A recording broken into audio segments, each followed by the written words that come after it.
Phil. Are you listening? Damn.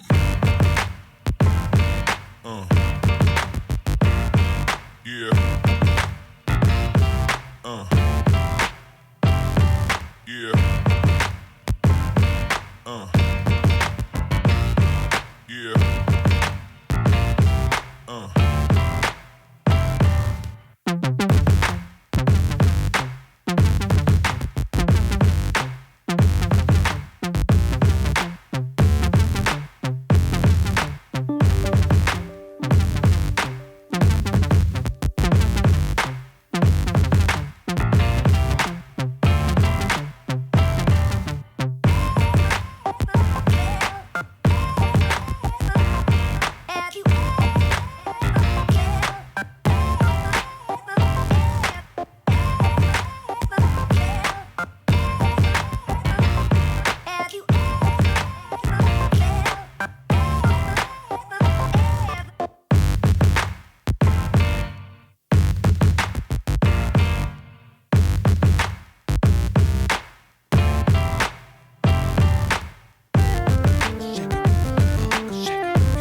Have you ever felt?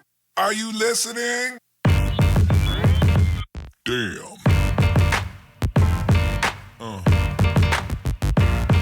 Yeah.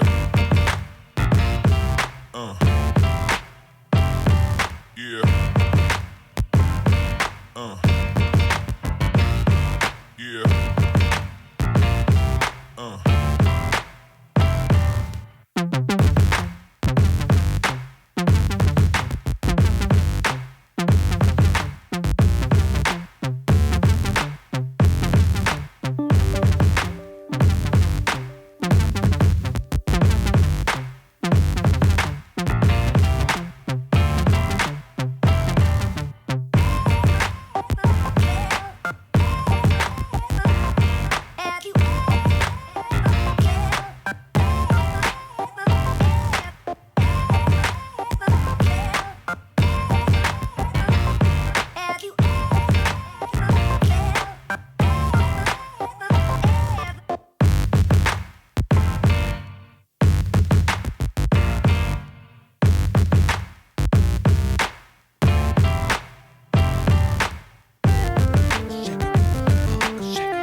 Have you ever felt?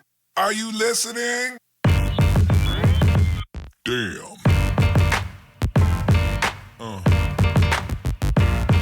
Yeah. Yeah.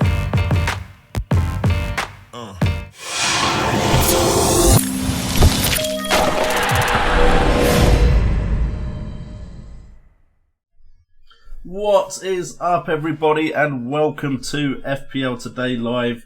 Finally, we are back live streaming. It has been since Gameweek 22 last season since we've done this, so hopefully everything is working. It's been a while. I'm a bit rusty. Fortunately, I have been doing it with the Wildcat, so new setup, new layouts. It's not been easy. Had a bit of a mare with designers and everything, so, you know, we've struggled to get here, but a week before, or about 5 days before the season kicks off, we are back live, and I plan to live stream a lot this season. So thank you everyone for joining in the chat. Just thank you for being patient and waiting for me to come back. Hopefully you like the new setup. Also, if you want to, you can go watch me on Twitch, because we are live on Twitch right now. So if you want to watch on Twitch instead of YouTube, I am actually live on both as far as I'm aware. Let me just check it's actually working. But yeah, we are live on 2 different setups, which is amazing. So let me know if you can hear me in the chat. I am actually only drinking, for those of you who remember that I used to do this, I'm only drinking Pepsi today because this was a bit impromptu. So we will get straight into some content for you guys. As you can see on the pages, Fantasy Football Fix, do go and check them out. They are a partner with this channel, so we will be using their website as we go through this season. Also check out in the links in the description my Patreon page, only $1 to enter, and you get access to the Discord. And the first questions I'm going to answer on this live stream are from my Patreon users in the Discord channel. Also, Fan Team is also another thing you can check out, which will be part of the live streams. But let's get into the questions and stop faffing about all the stuff you don't really want to know about. So, before we get to the questions in the chat, we are looking at Jeff Holt, part of the Patreon. Not much has been spoken of David Silva, Sane or Mahrez. Which of these do you think will get minutes in the first 3 to 4 game weeks? Personally, Jeff, I think you are looking at the likes of David Silva getting the most minutes. I think he will be an integral part still, even though it is potentially his last season at Manchester City.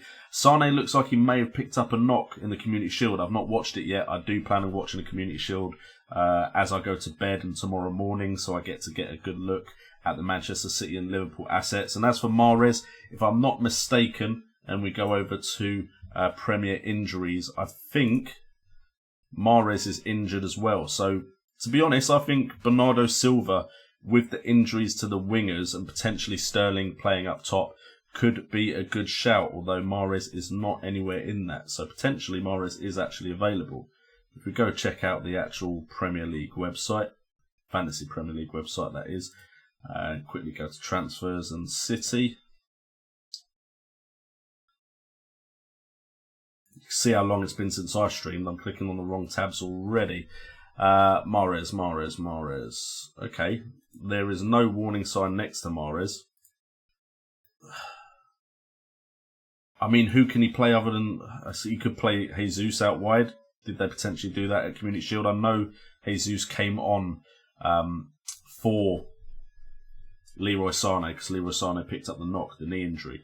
So if Jesus plays out wide or he plays up top and Sterling goes out wide, I feel like Bernardo Silva is going to take that other wide spot. There's players that seem to be in Pep's circle of trust, and Bernardo Silva seems to be one of them. So I would definitely look at Bernardo Silva. As far as the 3 that you mentioned, Jeff, I think David Silva probably is the one that will get the most game time there. Also, one more question from the Patreon, and then I will get straight to the chat. Got to get used to this new chat layout. I've also got a second screen just over here, if you wonder why I keep looking that way, just to see your guys' questions. But we also have a question from Kennedy, part of the Patreon. He's sorely tempted by Bernardo instead of Sterling in order to free up money to replace Jota with Aubameyang or Kane. If he does, he'll be hoping Bernardo starts on the right wing, at least for the first few game weeks, and hopefully rivals Sterling for points.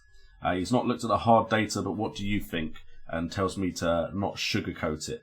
So I've already given Bernardo Silva some props. I think he will be an important part of Manchester City and potentially play out wide on the wing, especially if Sterling plays up top. As far as Bernardo Silva versus Sterling, I think the stats are going to be a lot in Sterling's favour. nowhere near in Bernardo Silva's favour.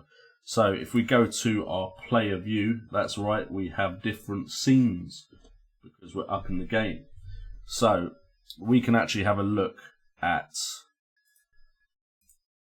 we go to Man City and we'll click on Sterling for player 1 and Bernardo Silva for player 2. And then if we just do a little bit of editing on the actual screen. Seeing this live, people, live editing on OBS.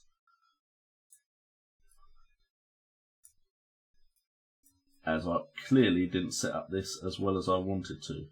But there we go. Okay, so the hard data from last season, we have Raheem Sterling, 234 points, compared to Bernardo Silva's 154. Bernardo Silva actually played more minutes and got less bonus points, and there's less on the bonus point system.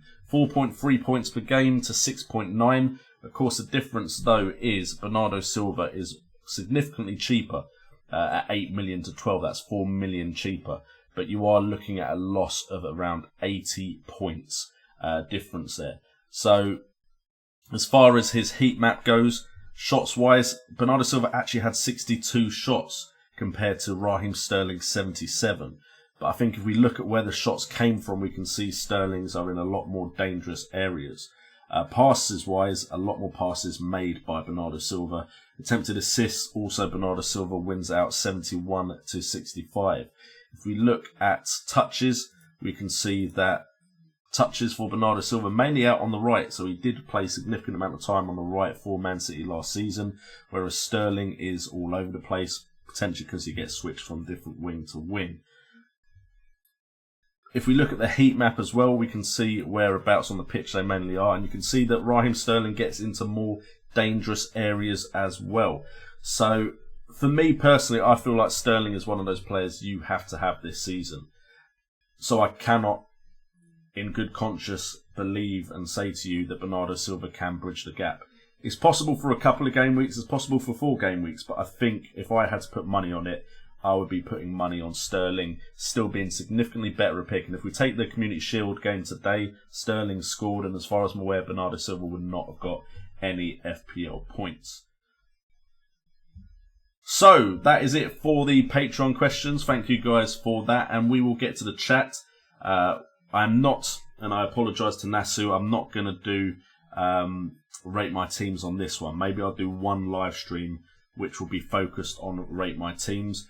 Maybe we'll do that on my Twitter and my Instagram. I have a new Instagram. It's JNO_FPL, the same as my Twitter.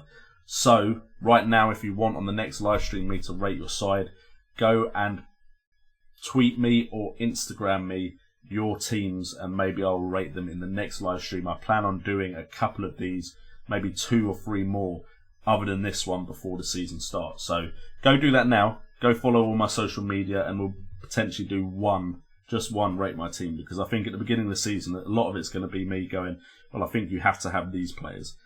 Speaking of which, you may all be interested in what my side actually is at the moment, and it is on the screen. Right now we do have Ryan in goal with Button as the sub goalkeeper. That is literally until I figure out a better 4.5 million option. Pope is my favoured option, but they don't have the best start to the season. Heaton at Villa potentially could be a choice. I think Heaton could get a lot of save points. I can't see myself spending big in defence. Zinchenko apparently looked good in the Community Shield, so I think I'm going to go with Zinchenko, Digne, Van Dijk and Arnold as my defenders. That means all 4 of them going to start pretty much every game week. Lundstrom is my £4 million defender who actually plays in midfield. So we'll keep him on the bench for now. It looks like he's going to be a big part of Sheffield United's season. We'll see about that. Van Dijk actually looking like a decent value option with his performance in the Community Shield as well. But Alexander-Arnold is still my favourite Liverpool option. As far as in midfield, we can see right now we've got Sterling and Salah. I think they're going to be the highest scoring players this season as well as they were last season. And then we've got Tielemans and Fraser as the other 2 main midfielders. I think Fraser could have a good start to the season with that Sheffield United and Aston Villa game. And then after that, we might look to move him to someone else. We'll have a bit more data by then. And then Jota and Wilson up top. would really like Vardy up top, to be fair. I think Leicester are going to have a good season. And I think Jota won't be too affected by Catrone coming in. I will hopefully have a video out tomorrow, if I get my arse into gear, around the new signings into the Premier League from foreign leagues. Catrone will be one of the players I'll be looking at. So, Nasu thinks Zinchenko didn't look good. Again, I've not watched the game, but I was told he did look good. We will see about that, because I've been told different things now, so we have to figure that out. As far as Bruno Duarte, like I said, I think Jota is going to be less affected by Catrone than Jimenez.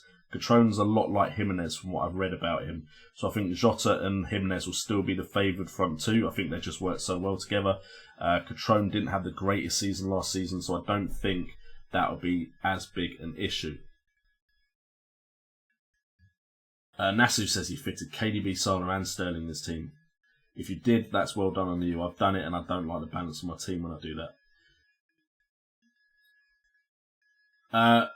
Really Hajdari, really butchered that. This is my draft so far, but it could change. It can change. Pope and Heaton is a good goalkeeper combo. Actually, let's have a look at that right now, because on Fantasy Football Fix, we do have a rotation planner. So if I tell it that I have to have an Aston Villa player, and I want to find a rotation for, say, 9 game weeks. Okay, so it suggests Aston Villa and Crystal Palace are a good rotation pair. But what you can do is you can keep eliminating ones you don't want until it finds you a pair that you're happy with. So I'm really not going to put... In fact, let's get rid of the big sides, because I'm not going to rotate with any of the big teams, am I? So if we get rid of them, I think that'll do. So okay, find rotation pair.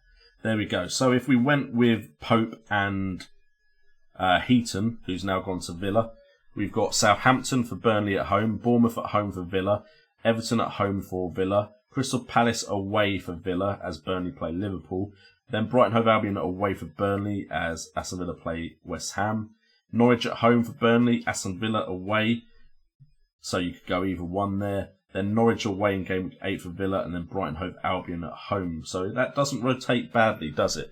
So potentially you could go with the 2 Burnley keepers, although one's gone to Villa, as your rotation pair. Let me just sort that out. That's the one thing, there should be a quick reset button. I might have a word with them about that. Just so I don't have to do this. Maybe refreshing it would do that quicker. Okay. What do I think about Lucas Moura? This question comes from Mexico. Thank you for the question. Lucas Moura. I actually really like Lucas Moura.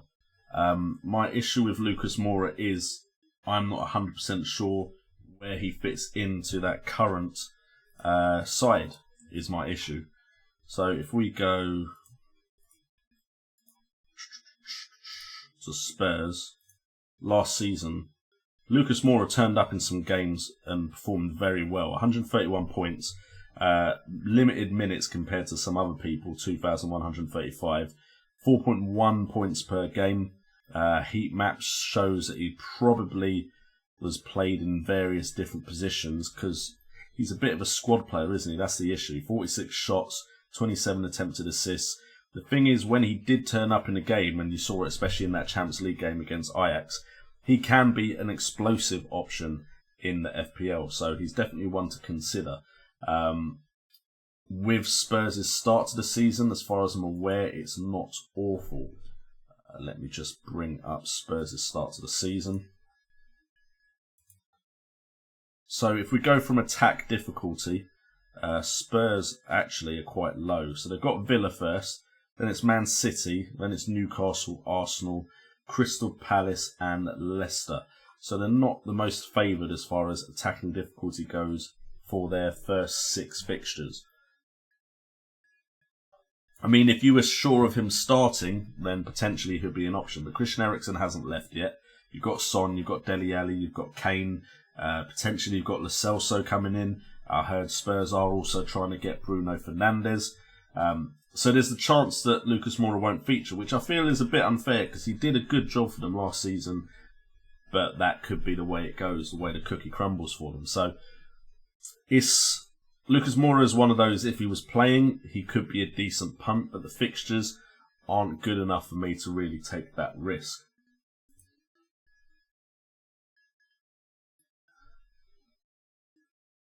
We've got Thomas McCarthy. Good to see you in the chat, my friend. What about forwards, Aguero?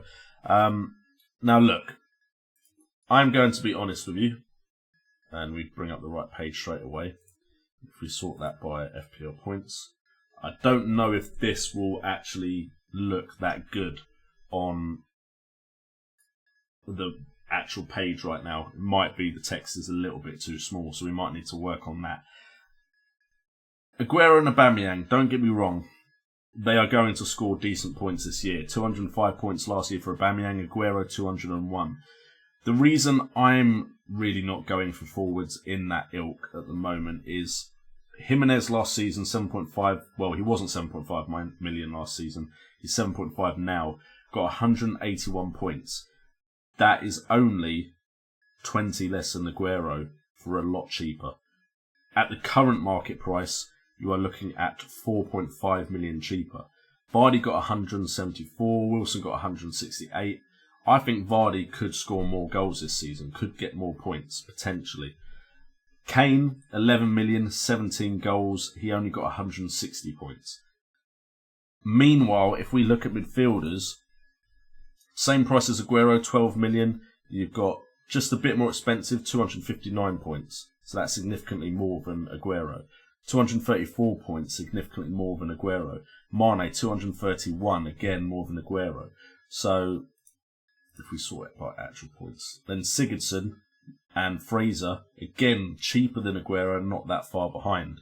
And then you look at defence, and I think this is why you see a trend of people going a bit heavier in defence and a bit lighter up top, is because, again, Robertson, Van Dijk, both outscored Aguero. Alexander-Arnold, had he played more games, could have potentially outscored Aguero. Aguero will always be a great captaincy option and an explosive option. There'll be game weeks where if you don't own him, Aguero will hurt you. But season long, I feel like, unless you somehow crazily rise up your transfer value and can start putting a lot of these players in, I think Sterling is a better option than Aguero. I think Salah is a better option than Aguero. I just think midfielders are generally, if you're going to spend that big, better options, because they have, one, the clean sheet point. I know it's only one, but it adds up, especially if you get them in a team like Liverpool or City. You have more points for goals, and then they're more likely to get assists. Aguero doesn't necessarily get that many assists, neither does Aubameyang. So for me, there's a reason why so many people aren't looking at the forwards. Now, yes, they could do very well. If you get a striker that gets anywhere near a 30-goal season, they're going to be worth it. But at the moment, I just feel like right now, you're better off putting that money into midfield.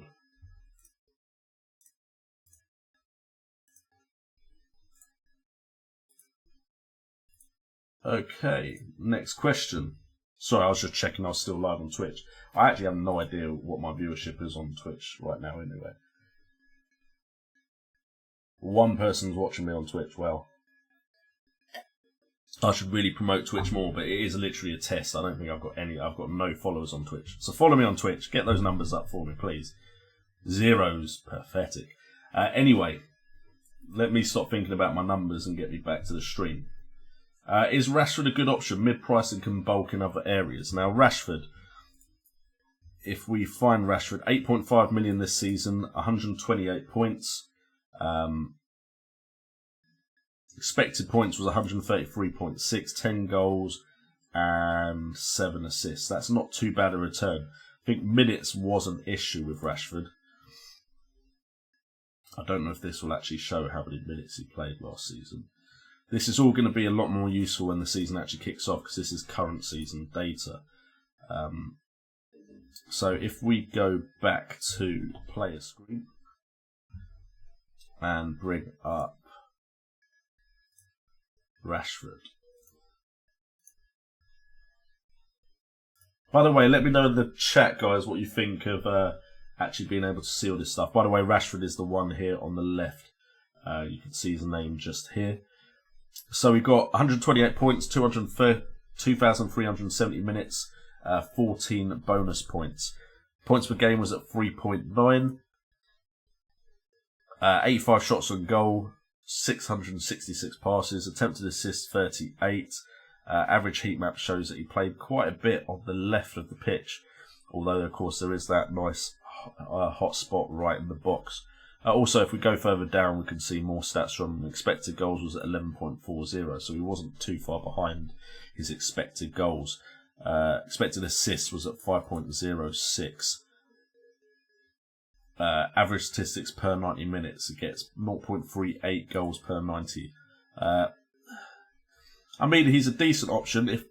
I think it's all whether Man United actually have a good start to the season. If Man United do play well and have a good start to the season, and we see that Man United that were kind of playing when Ole Gunnar Solskjaer first came into the job as manager, then yeah, Rashford could be a good option. He's definitely got an eye for goal, can score, can go through hot periods. If he has a good season overall, could be a great pick. With Man United, I think it's one of those we can wait and see on. We can bide our time and see how this new side gels. Right now, that Man United side is in a state of, I almost said rehab. I don't really want to call it rehab. Apologies, by the way, if I do miss your questions. Unfortunately for me, while I'm answering, I stop looking at the chat and I will miss some of your questions, but I will try and get to as many as possible. Man United have signed Daniel James and Wan-Bissaka. Harry Maguire has recently joined as well. They tried to get Dybala. From everything I've heard, Dybala will not be joining United this season. Big issue was the fact there was no Champions League. They are interested in Mandzukic, as far as I'm aware. And Bruno Fernandes, again, is someone that them and Spurs are interested in. Once all those signings either do or don't happen, I think then we can see what that Man United side is going to look like, and we can make the best choice from that side.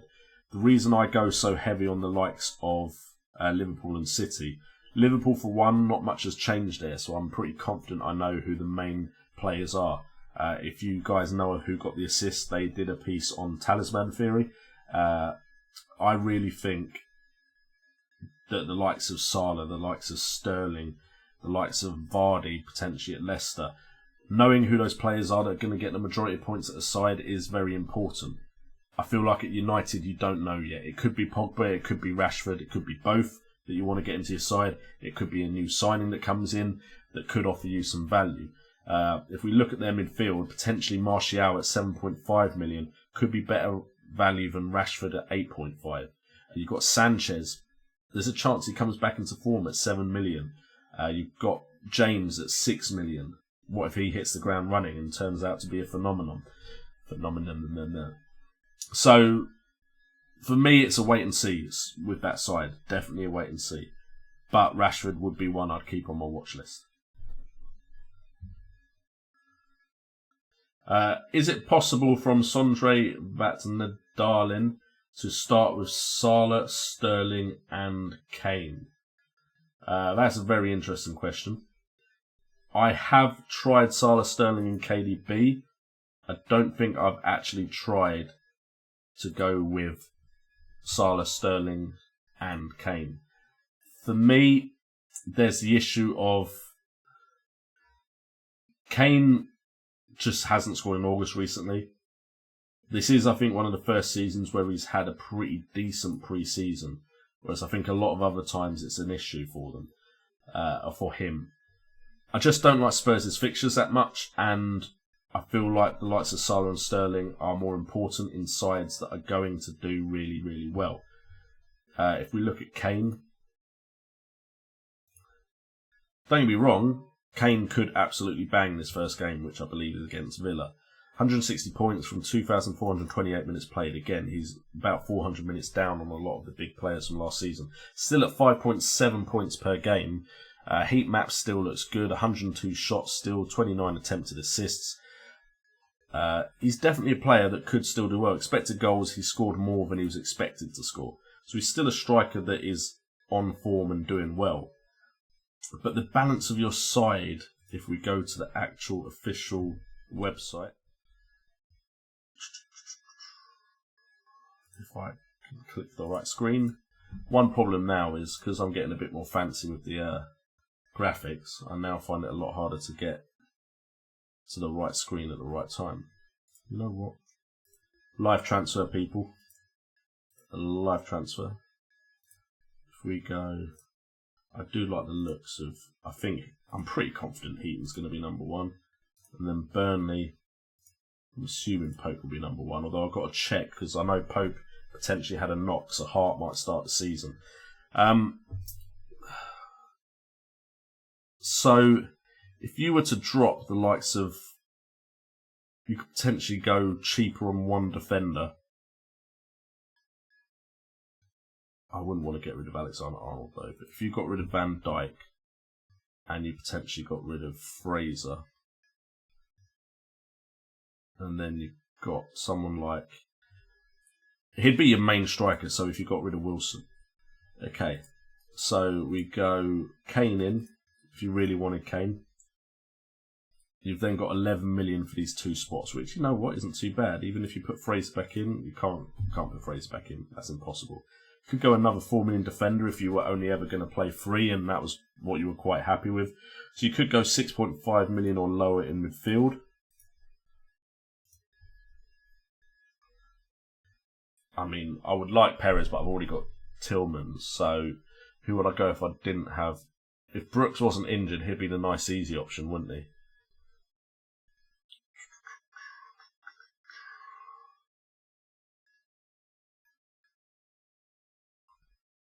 I mean, Redmond, the fixture's good. Yeah, they're not very nice, are they?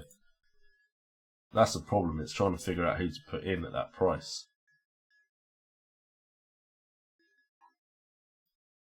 There isn't particularly anyone I like there. I mean, Matinho was more advanced, but then I've got 3 Wolves now, which I don't like.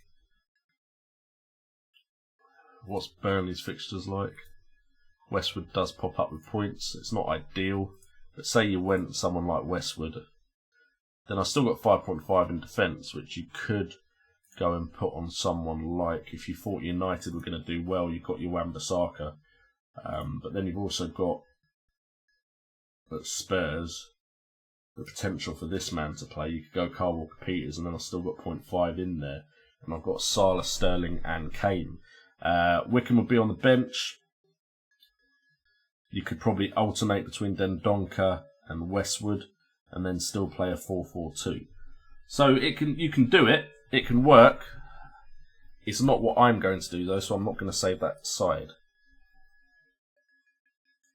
I'm pretty set on if I have a Spurs player, it's probably only going to be Kyle Walker-Peters right now. Oh, I lost my transfer of goalkeepers, didn't I? That's a shame. Okay, another question.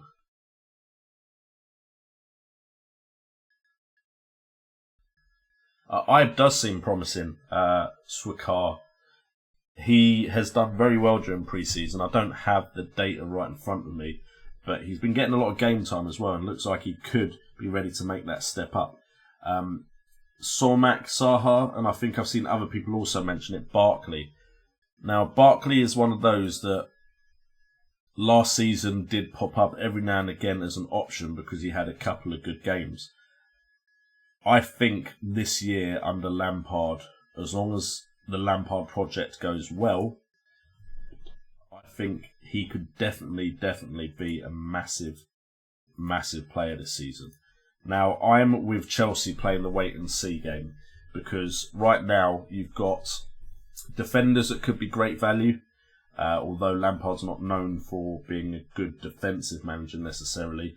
But you have the likes of Alonso now at 6.5. If he went back to like 2 seasons ago scoring, then that's a bargain. You've got Azpilicueta, Mr. Reliable, David Luiz. You've got potentially Zuma coming into that side at 5 million as well.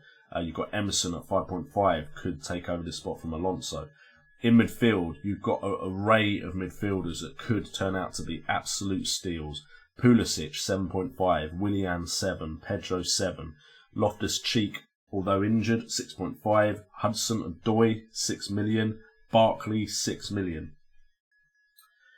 All of those midfielders could be absolute steals, but the one I like the look of the most right now, and seems to be the consensus in the chat as well, is Ross Barkley. Now, last season, 79 points, 1,255 minutes played, 2.9 points per game, started 35% of the games. Not great by any means.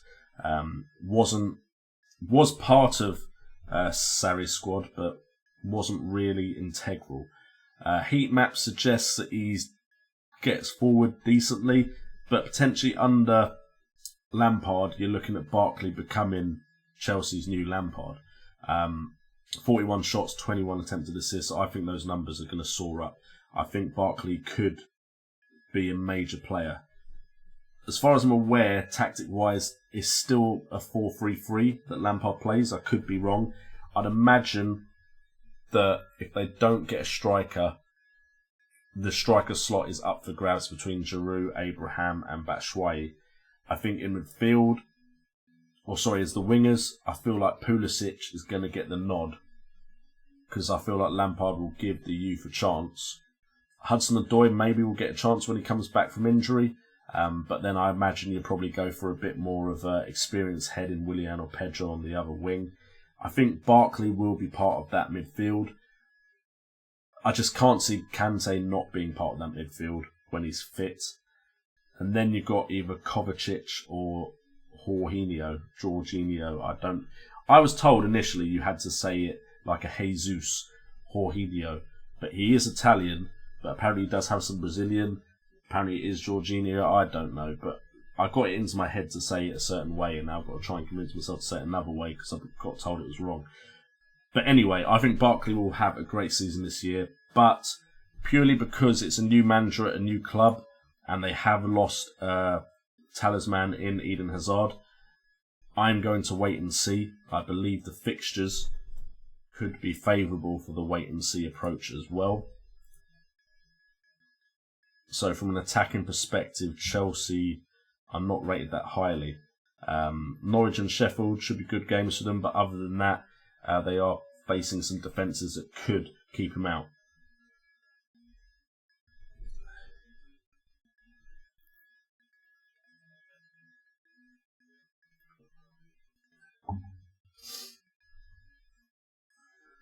We got a lot of feedback about the potential cam spot in the Chelsea side. So Jim thinks there's talks about Willian playing there. I think he could probably do a job there, to be fair. Then there's talk about Mason Mount playing there. I mean, that would be good value if he was a good start to the season. But Steve Wynyard says Barkley is playing number 10. Edson says the system's 4-2-3-1, which is fair enough. To be honest, 4-2-3-1 can be very similar to 4-3-3 if you just look at the cam as part of the mid three, and then the two wider cam/wingers as part of the front three. Football is fluid, so it could definitely be a 4-2-3-1. Steve Wynyard would like to know my thoughts on Villa. Now, the actual point of looking at Villa is the fact that they scored some goals last season, and they've got some options that did well in the Championship. If I am correct, if we actually get the right screen up, which I might not now be able to do, I will get smoother at this, I promise. But Fantasy Football Fix does have all the data for the promoted side, so I can bring up, for instance, the likes of Grealish and the likes of, in the player 2 slot, McGinn. Now, these two potentially look like great midfield options. McGinn coming in at 5.5, Grealish at 6. So, 800 minutes for Grealish, 1,238 minutes for McGinn. It doesn't have points per game or stuff like that because they didn't get points. They're in the Championship. Heat map wise, you can see it's quite similar between the two. 23 shots to McGinn's 39 though. Grealish 23, McGinn 39. Attempted assists, again McGinn beats out Grealish. the thing is, general consensus is Grealish is the one that could continue to improve to be good enough for the Premier League. But McGinn is the one with the stats. Issue is he does get a lot of yellow cards. But you can see goals. Nah, that's wrong. I know that is wrong. So there's an issue with the site there. That, I don't know why it's showing those numbers. If I refresh it, it's probably just going to get rid of Grealish and McGinn. It could be because the season's about to start, but I know it definitely didn't show that before when I have looked, because I did a video using the data from this site.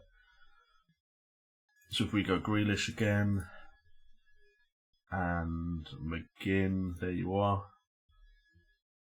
If you see where the shots come from as well, potentially, although McGinn had more, Grealish's came from better areas. Yeah, that's not working down at the bottom though. So we will ignore that. But I think there could be some good options in that midfield. Because if we look at the fixture analyzer, Tottenham first, which isn't ideal. But then it's Bournemouth, decent attacking fixture. Everton, not too bad. Palace, not too bad. West Ham at home, decent attacking fixture. And then Arsenal in the first 6. This is probably going to come across as a very repetitive approach by me. But again, I'm playing the wait and see with Villa. They've brought in a lot of new players. Now, I don't think they're as bad as Fulham, because Fulham brought a lot of players right near the end of the season, so they didn't have as much time to gel. Villa have been bringing in people gradually, so some will have gelled a bit more than others. Also, different style of football completely. Although Villa did concede quite a few in the Championship, I believe. So I'm not sure I'd look at their defence necessarily, unless you were looking at someone like Tom Heaton for the save points, as well as potential clean sheets, potentially. But I would actually like to ask the chat a question, because I'm seeing Zinchenko come up a lot. But just to finish off, I think Villa could definitely bring in some very good players, but I wouldn't necessarily bring him in for game week 1 or 2. Zinchenko, if anyone watched the Community Shield today, can you just let me know if Zinchenko was good or not? Because the feedback I'm getting, the initial feedback I got is Zinchenko looked decent. But the feedback that seems to be coming from the chat is that he wasn't. So, guys, just let me know. Let me know what you think of how Zinchenko performed in the Community Shield, and if there's any questions or points of view you had from watching that game, let me know.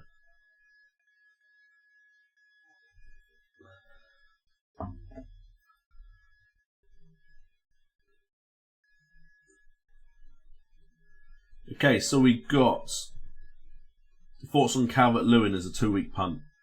I really don't like Calvert-Lewin. The issue I have with Calvert-Lewin is he seems like a very promising player that could do well. He just doesn't seem very clinical at all. Like, nothing about him, and he's going to be the one that comes up on the right here. Seems very clinical. So 2.6 points per game, 92 points, 1,789 minutes played. 52 shots, 6 goals. 2 goal assists. That doesn't necessarily count FPL assists as well there. 12 attempted assists. From what I understand, he's very good at holding up the ball. And good for link-up play. But if we say compare him to, and I know Calvert-Lewin is 6 million, so I can't really compare him to Richarlison or Sigurdsson. But if I compared him to Digne, who is a defender at the exact same price, 6 million, 4.5 points per game, yes, more minutes played, significantly more minutes played, but a lot more bonus points, 34 shots to his 52, again, a lot more minutes played, but 71 assists to 12, 71 attempted assists to 12. Heat map wise, Digne still gets rather far forward. If we compared him to Richarlison, although there's a difference in price, Heat map wise, again, it looks very similar. Minutes, of course, is going to be very different again. My issue is just 52 shots, 6 goals. He doesn't seem to be getting a high expected goals either. If he was maybe getting higher expected goals, but his goals wasn't there, I'd say, okay, maybe he improves and he gets better and gets more chances. And I could be proven wrong. This year could be his season, but I just don't think Calvert-Lewin is the best choice. And I wouldn't punt on him. If I was going to punt on Everton, it would be Richarlison just because of how he can start off a season. He's done it 2 years in a row, started off very, very strong in game weeks 1 and 2. So if you wanted to take a punt, I'll be looking at Richarlison.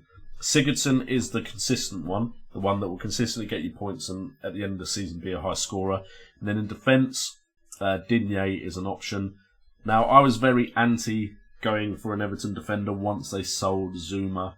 Well, they didn't sell Zuma. Zuma went back to Chelsea, and they sold Idrissa Gueye.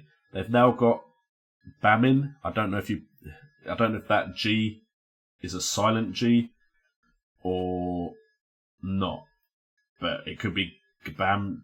I don't know how to say it if the G isn't silent. But Bamin, if he comes in, he could fill the Idrissa Gueye slot. If he does a decent job, that will help the defence. I'm not sure what role Delph will play in that team. But Everton definitely look like a side that have ambition with the moves they're making in the transfer market. So that could be one to look at going forward. So let's have a look. What did people say about Zinchenko? Salah roasted Zinchenko, but made some good interceptions. To be honest, he's not going to play Salah every game week, though, is he? Ash Brown agrees, reference Calvert-Lewin. He can't hit a barn door. I mean, I'm not really... I said it a bit more diplomatic. Ash Brown thinks Zinchenko was decent.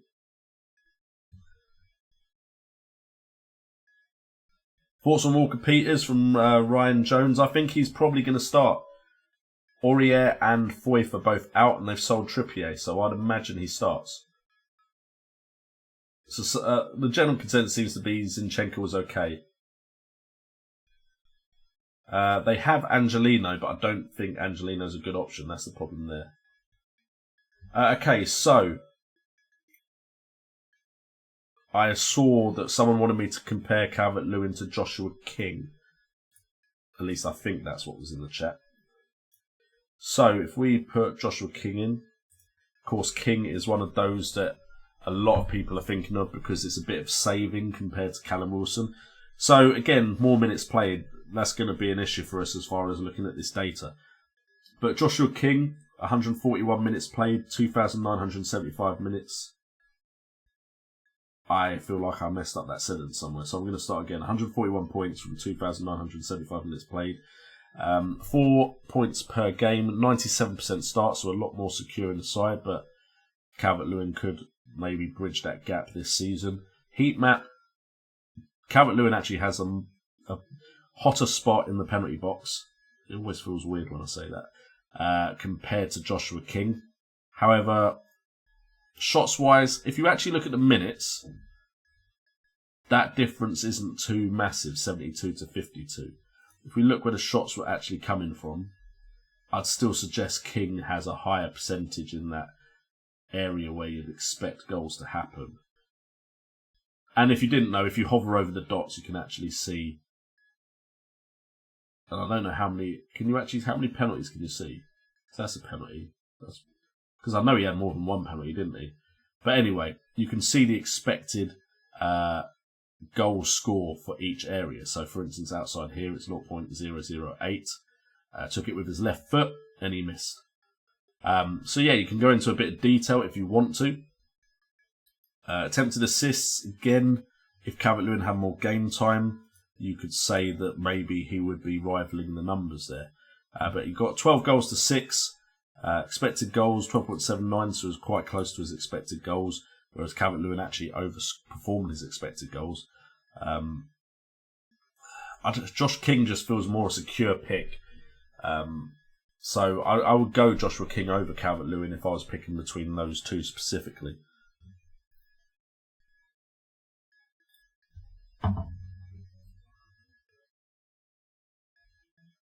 Okay, is Jay Rodriguez nailed? The issue I have is right now at Burnley, with Jay Rodriguez coming in, that striker situation isn't clear. Now, before he came in, you were pretty much looking at Barnes and Wood. I know there was another one, but has he left? I feel like there was another striker, but he's not in that list I'm looking at right now. I feel like there were 3 main strikers at Burnley. Maybe he has left, whoever the other one is. Jay Rodriguez, I feel like they've wanted him for a while. I'm pretty sure they were linked with him last summer transfer window. I feel like they brought him in for a reason. And I think he's a favoured player for being brought in. But Barnes and Wood are good. So I just don't know what the situation is there. If Rodriguez is nailed, he is 0.5 million cheaper. Wood has done well during pre-season. I'm pretty sure he has. So there's an issue there that Wood is doing well and is on form and is ready to start the season. Barnes has been there so long. It's trusted. Maybe they're just thinking about strength and depth. Maybe they rotate. Again, yes, I'm thinking of Vokes. Thank you very much, Edison. Did Vokes leave? Again, I just feel like you can wait and see. That is my quote. I feel like you guys should slate me for every time I say it. If we look at the fixture analyzer, Burnley are around the middle, but for Burnley, that's not great being around the middle. 1, 2, 3, 4, 5, 6, 7, 8. Okay, 9th. So Southampton first is decent. Arsenal, Wolves, Liverpool, that's not good there. So then Brighton, Hove Albion and Norwich. So you've got about 4 game weeks, I'd say, where you can wait and see.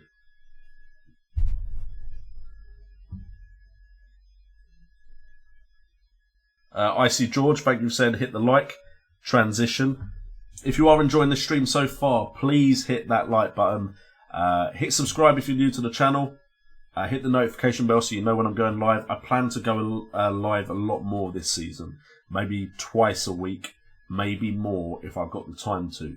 Literally, I want to be your guys' FPL stream doctor. Yes, if you guys watch Alpha Gaming, he says stream doctor. I watch too much of his content. Also, if you do want to support the channel in a way, various links in the description. If you want to win some money playing fantasy football, there is a link on FanTeam where you can, for £25 entry, €25 entry, you can play Fantasy Premier League, very similar game, for a prize of 50,000 at the end of the season if you end up winning and coming first. But there's also monthly prizes, weekly prizes, so on and so forth, where you can make some money playing Fantasy Premier League. Also, check out Fantasy Football Fix, a sponsor of the channel. Both those sponsors are thanks to your guys' support, helping me get some money from this obsession of mine. Also, Patreon, it's only $1 to join, and you'll be part of a Discord group that get their questions answered first on the live streams that I do.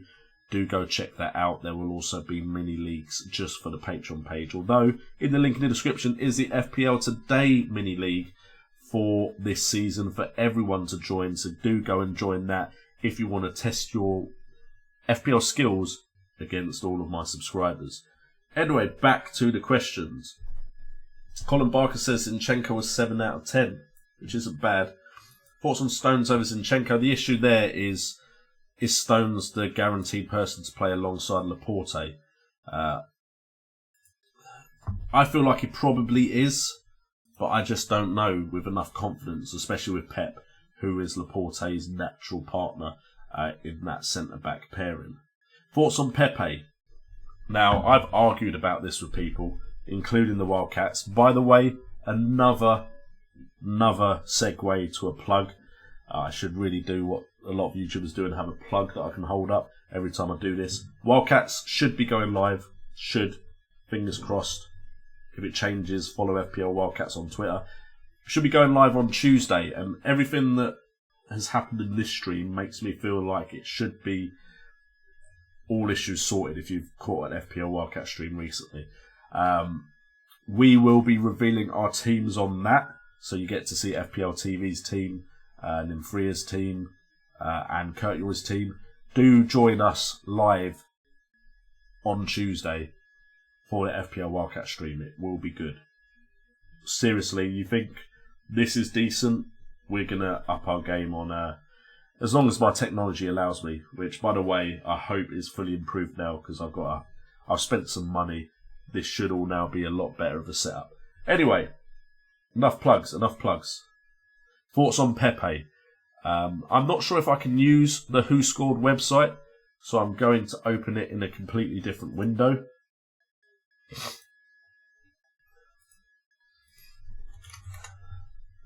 So apologies that you won't be able to see this yourself.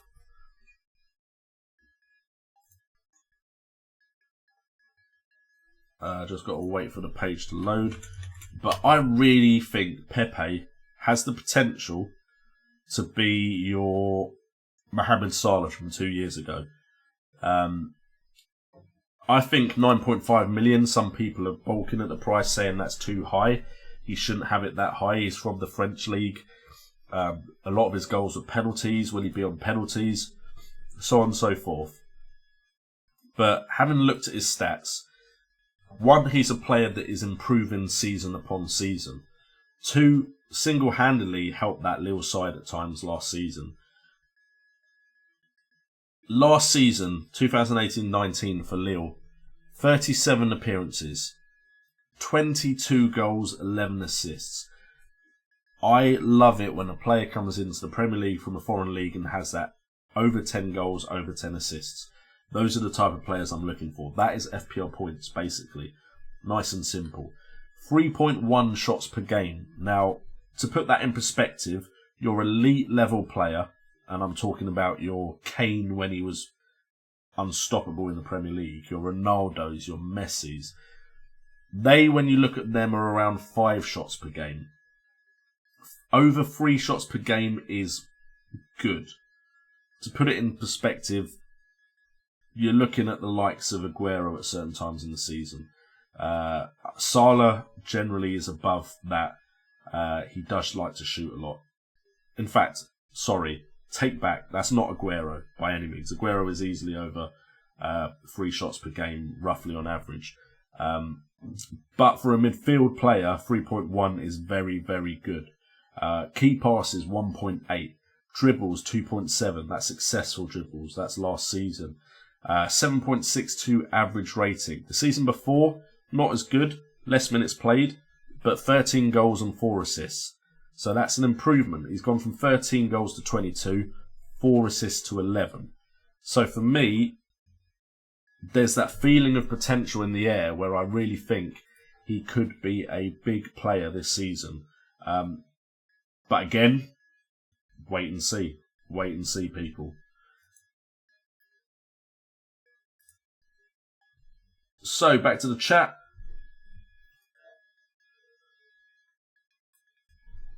Of course, you can have a shout out.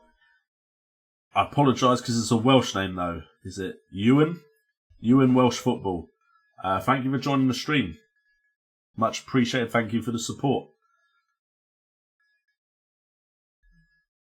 Maybe it's in Pepe's contract, Golden Machete. If I win the penalty, I should take it.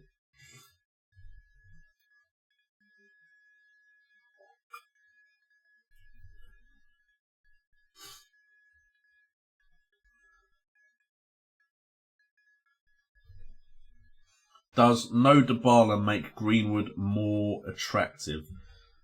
I personally don't think it does. Don't get me wrong, I've had Greenwood in some of my drafts. If he plays at all, Greenwood at 4.5 million, a Manchester United forward, is fantastic. But you'd imagine Rashford probably is going to lead the line. I'd imagine Martial and James potentially playing alongside him. That's what I imagine happening unless they sign someone else.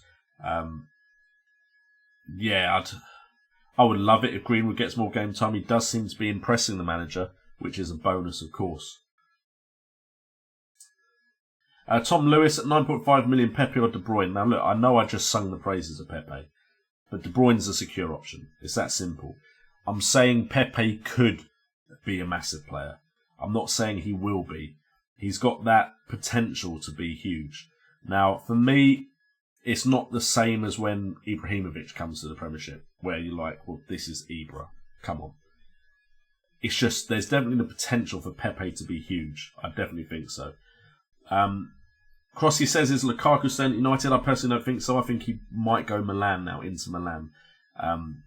I think Man United would have preferred the swap with Dybala, but it looks like Dybala's not interested. I know Man United want Mandzukic, so maybe the door's not closed there.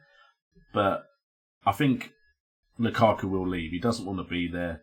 I don't think Solskjaer's going to keep a player that doesn't want to be there. So, I definitely think Lukaku will go. I think the front three, you're looking at Daniel James, Martial and Rashford.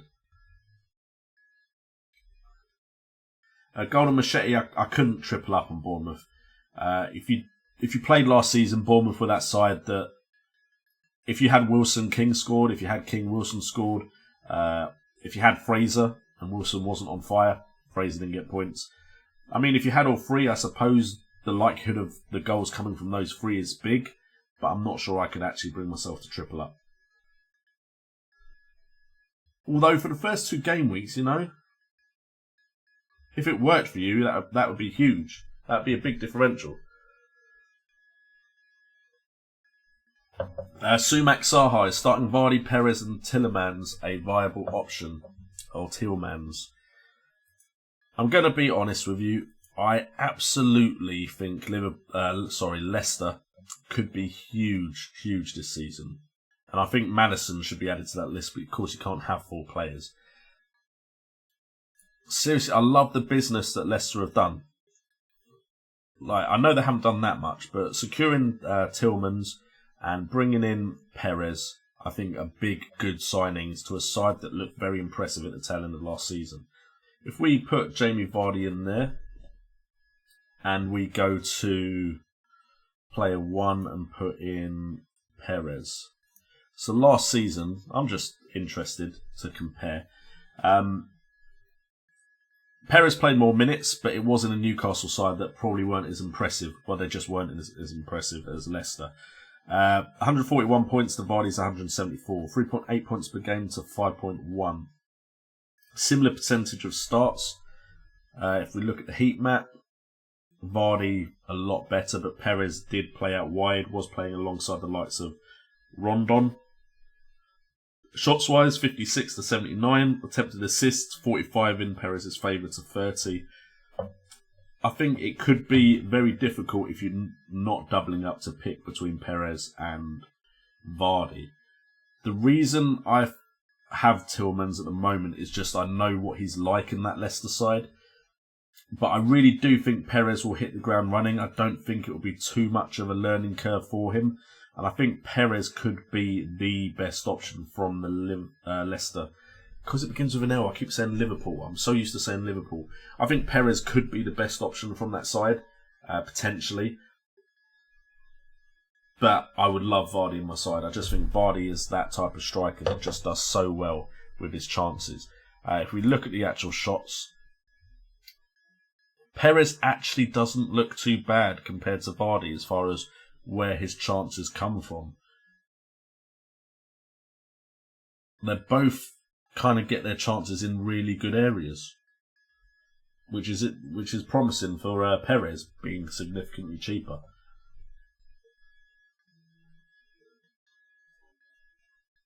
Alright guys, I am not going to stop the stream because I'm having fun. It's been a while since I've done this. We won't be going on too much longer, just to put it out there. But we've been going for about an hour. 77 people still watching, so thank you for that. I'm quickly going to go top up my drink. I will be back in a second. The truth is, I'm not really sure what happened. If you came to prove, there's no reason to prove.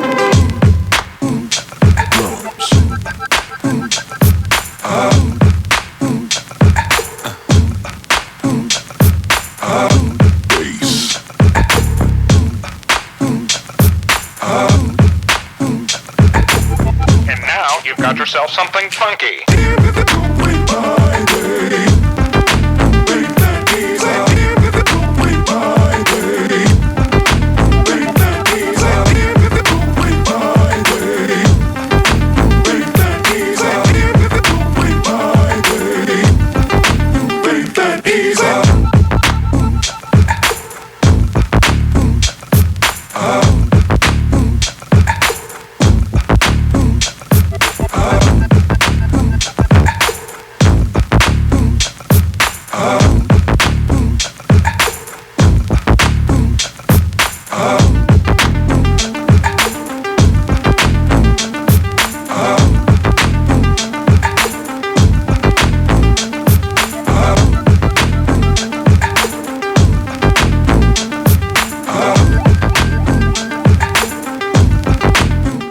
Okay, we are back. Thank you for being patient and waiting for me. I've topped my drink up and we'll get a few more questions done. Then we'll do the whole plugging stuff again and then we will be gone. But thank you guys so much for joining me on this live stream. It's been a blast. I've missed it. I've missed talking to you guys. Like, there's a nice interaction going on here. Is that a Twitch comment? We got Mohar11A watching us on Twitch. Thank you so much for the comment. Nice to see a comment coming in from Twitch saying Kane or Aubameyang. So we can definitely have a look at that for you, mate.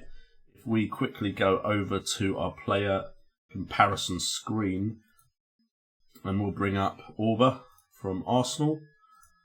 And then player 2 will be Caney Boy from Spurs.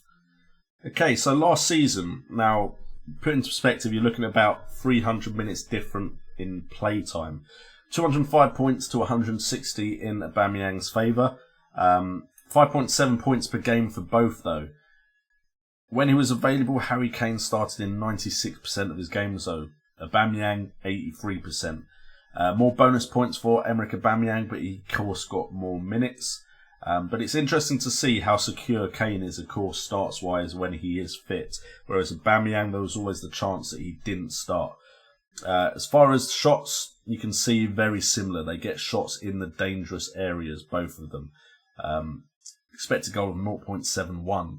That is very high.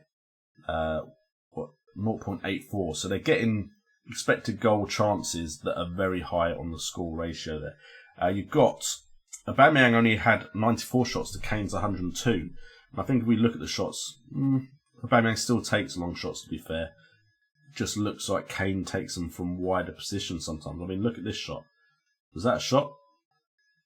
Yeah, he actually shot from there. I mean, I know he scored another season. He scored a goal from here or somewhere, which was incredible. Attempted assists. Aubameyang actually attempted more assists and actually had more passes. If we look at the heat map, both had decent hotspots. Kane is a bit more spread out, whereas Aubameyang is either left or central.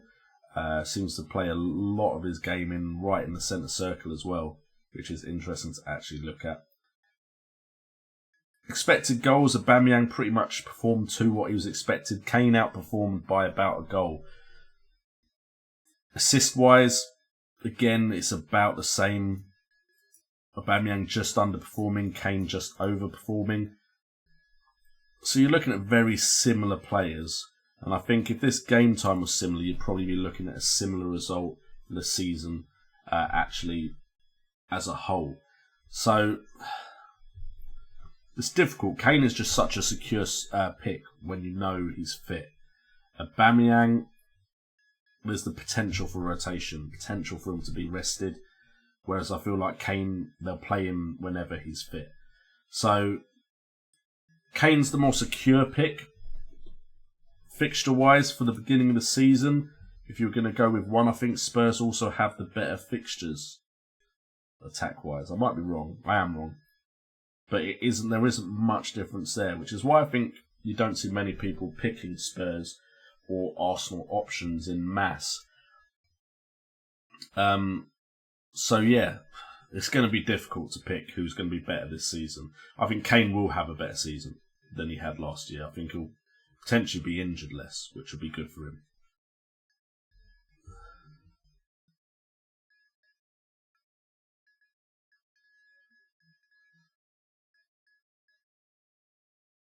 Okay, so we've got some questions about Watford. Now, Watford, don't get me wrong, I absolutely loved Deulofeu last season. I had Pereira at periods where he did well for me, but I also had him at periods where he didn't.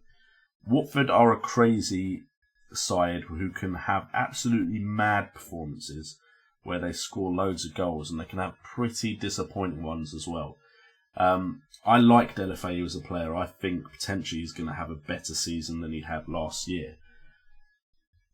It's just, fixture-wise, it's not ideal for them. It's not awful, and I know this makes it look pretty bad. But that first game, good. Everton away isn't ideal, but there could be goals in that game, to be fair. West Ham at home is good. Newcastle away. Newcastle are actually pretty decent defensively, although that might have been the Rafa effect. And then Arsenal and Man City. Again, if Deulofeu was a midfielder, I'd be much higher on him than I am because he's now a forward, which is a shame. But I completely get why they've moved him to forward. Deulofeu is one on my watch list, and if I think the form is there, even with the opponents coming up, I will put him into my side.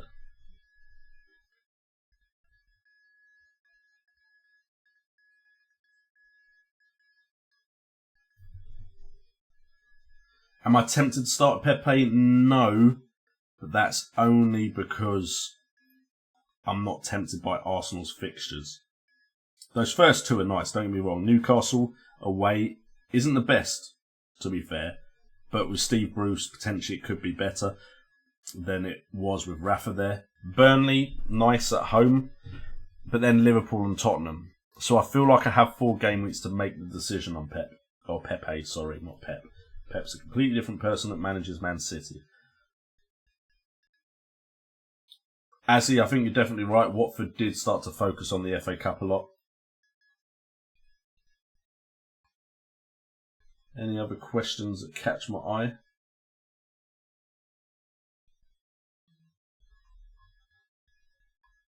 Crazy in the chat. Loads of questions. I forgot how hard it is to keep up with this all. Everyone asking for their team to be rated.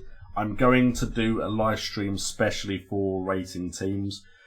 If you want your team rated, go post me your team with a screenshot at JNO _ FPL or to my Instagram, which will also be JNO _ FPL. Go send your teams to them. Ideally, the day I'm going to do the live stream. So I'd imagine if you send it maybe Wednesday, Thursday, maybe even Monday. I might do a stream tomorrow as well. You know what? Just send it now. I'm sure I'll be able to collate them.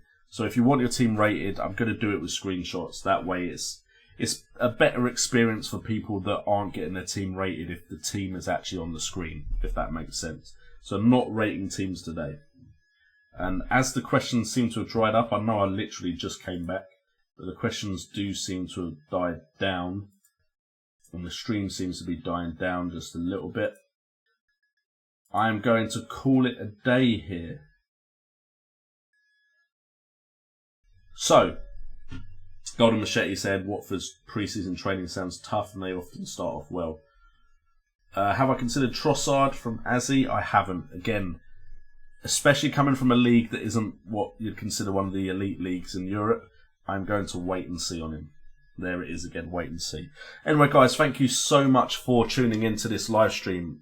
Thank you for being so patient with me. I wanted to live stream as soon as the game dropped, but it just never came to fruition.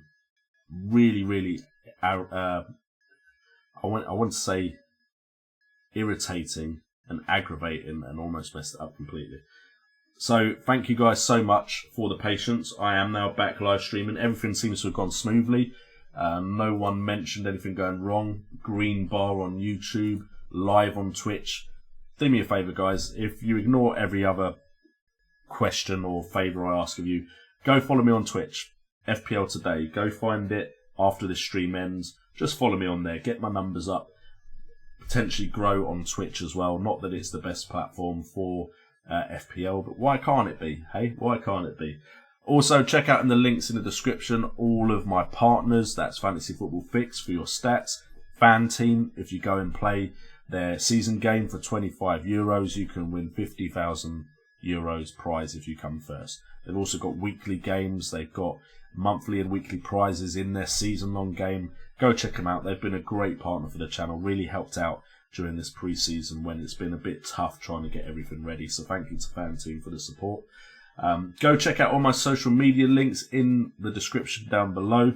And check out the Patreon, $1, and you can be a part of a community we're building on Discord, as well as join the FPL official FPL mini leagues that will have a monthly one and a season one. So go check all of that out. But most importantly, subscribe if you enjoyed the live stream and you're new to this channel. Hit that like button and let's enjoy the lead up to the FPL season. Let's have some fun and let's get back to streaming. Also, video hopefully will be out tomorrow as well, so have a look out for that.